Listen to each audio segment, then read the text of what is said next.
নমস্কার বন্ধুরা, দীপার হেসেলের আরও একটি নতুন ভিডিওতে আপনাদের স্বাগত জানাই।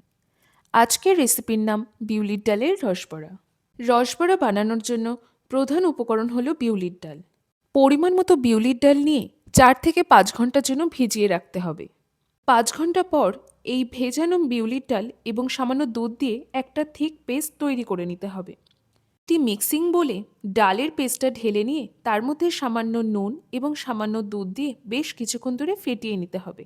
করে ফেটানো হয়ে গেলে তার মধ্যে সামান্য এলাচ গুঁড়ো দিয়ে মিশিয়ে নিতে হবে।